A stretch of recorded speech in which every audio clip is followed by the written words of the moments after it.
It was supposed to be a calm, intellectual conversation, a meeting of minds between Meghan Markle, Duchess of Sussex, and world-renowned psychologist Dr.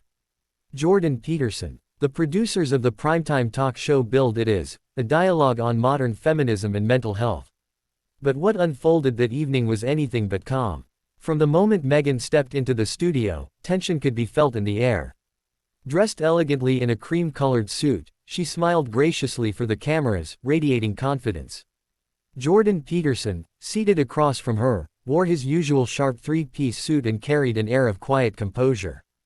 As the cameras began to roll, the host welcomed both guests and immediately dove into the topic of social media pressure and public perception. Meghan began by speaking passionately about her struggles with tabloid scrutiny, online bullying, and the emotional toll of constant judgment. "I've learned," Meghan said, her voice steady, "that when you speak up as a woman, especially a woman of color, you're labeled as difficult, demanding, or even hysterical. It's exhausting to keep proving your worth." Peterson nodded thoughtfully, then leaned forward. "I understand that public life is challenging," he said in his calm, deliberate tone, "but victimhood cannot be the foundation of personal identity. Responsibility and strength, not grievance, or what build character." The air thickened. Meghan shifted slightly in her chair. "So you're saying that acknowledging pain makes me a victim?" she asked, a hint of steel in her voice.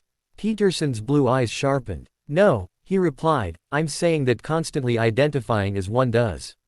There's a difference between suffering and worshipping that suffering." A murmur rippled through the live audience. The host tried to smooth things over, but Meghan wasn't done. "Dr. Peterson," she said firmly, "you've built a career by telling people, mostly men, to ignore their emotions. That's dangerous." Peterson raised an eyebrow. "That's an unfair characterization, Duchess. I teach people to integrate emotion with reason. Suppressing feeling isn't strength, but neither is broadcasting every personal struggle as a moral badge."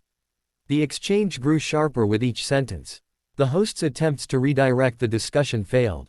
Viewers could sense that both guests believed deeply in their positions, and neither was willing to yield. When Peterson mentioned that celebrity activism often replaces personal accountability with performance, Meghan's composure finally cracked. Her smile disappeared. "So now I'm performing my pain?" she asked incredulously. "I'm saying," Peterson replied carefully, "that when your personal story becomes your primary message, it risks turning suffering into a brand." That line struck a nerve. Meghan leaned back, visibly upset. "You think I chose this? You think I wanted my life to be public spectacle? I speak out because millions of women don't have that voice." Peterson looked unmoved. "And yet, every time you speak out, the focus shifts to you. If you truly want to help others, perhaps the first step is stepping out of your own narrative." A heavy silence followed. Meghan stared at him for a long moment. "That," she said finally, "is the most arrogant thing I've ever heard." The host's cue cards trembled in his hands. "Maybe we should take a short break," he began, but Meghan was already unclipping her microphone. "No, I think I've said enough," she said, rising from her chair. As she walked off set, the audience gasped. The cameras caught Peterson sitting silently, his face unreadable. The host looked from Meghan's retreating figure to Peterson and whispered, "Well, that was unexpected." When the broadcast aired later that evening, the internet exploded. Clips of the heated exchange flooded social media within minutes. Hashtags like #Meghan vs Peterson and #WalkoutInterview trended worldwide. Supporters of Meghan praised her for standing her ground, calling her brave and unapologetically real. Critics accused her of being thin-skinned and unable to handle opposing views. Meanwhile, Jordan Peterson's followers hailed the psychologist for remaining calm under fire. By the next morning, news outlets were running headlines like "Royal Walkout Stuns TV Viewers" and "Peterson vs. Markle, Clash of Convictions." Even comedians and late-night hosts couldn't resist commenting. In the days that followed, both Meghan and Peterson issued statements.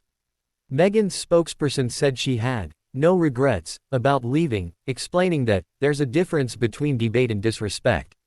Peterson, in an interview, said simply, she walked out when she might have learned something. Behind the drama, however, something deeper lingered, a reflection of society's growing divide over how we discuss pain, privilege, and responsibility. For some, Meghan's walkout symbolized the courage to reject voices that dismiss emotional truth. For others, it symbolized the fragility of a culture that can't tolerate hard conversation. Whatever one's view, that night became a defining moment in television history, not because of who was right or wrong, but because it showed, live and unfiltered, what happens when two powerful ideas collide in the modern public square. And somewhere between Meghan's walkout and Peterson's unflinching stare, viewers were left to ask themselves one simple, uncomfortable question. When does standing up for yourself become walking away from the truth? The morning after the explosive interview, London's media landscape was in a frenzy. Every newspaper headline seemed to shout the same thing: Meghan walks out. TV networks replayed the clip on loop, and journalists debated every second of the tense exchange. Meghan, however, had already retreated from public view. She was in her Montecito home, sitting quietly on the veranda, staring at the California hills. Her phone buzzed endlessly, messages from friends, journalists, and even royal aides. But she ignored them all. Prince Harry approached her gently. "You okay?" he asked. Meghan gave a tired smile. "I'm fine," she said softly. "I just didn't expect it to get that hostile. I thought we were going to talk about compassion, not tear each other apart." Harry sighed. "Peterson's style is confrontational. You stood your ground, Meg. Don't regret that." But she did regret something, not her words, but the way things had ended. Somewhere deep down, she wondered if walking away had helped or hurt her message. She had always wanted to inspire people, to talk about healing, empathy, and social change. Yet now, all anyone could talk about was the walkout. Across the Atlantic, Jordan Peterson was giving his own interview. Calm, analytical, and unapologetic, he told a Canadian news anchor, "My intention was never to provoke a walkout. I was simply challenging ideas that I find intellectually inconsistent. If we can't discuss difficult topics, society loses its ability to think." The clip went viral too. Some called him cold and cruel, while others praised his poise under pressure. Social media turned into a battlefield. Hashtags divided the internet. Hashtag Team Meghan and hashtag Team Peterson trended for days. Talk show panels argued about whether Meghan was too sensitive or Peterson too harsh. Commentators pointed out how the clash reflected deeper cultural tensions, between emotion and logic, modern activism and classical philosophy, personal experience and objective truth.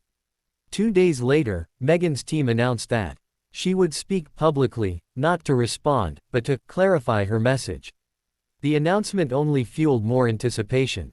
When the live stream began, Meghan appeared composed, wearing a simple white blouse. There were no bright lights or studio sets this time, just her, sitting in her home office, speaking directly to the camera. "I want to make something clear," she began. "I didn't walk out because I was angry.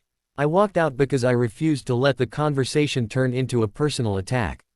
There's a difference between a debate and a dismissal of one's experience.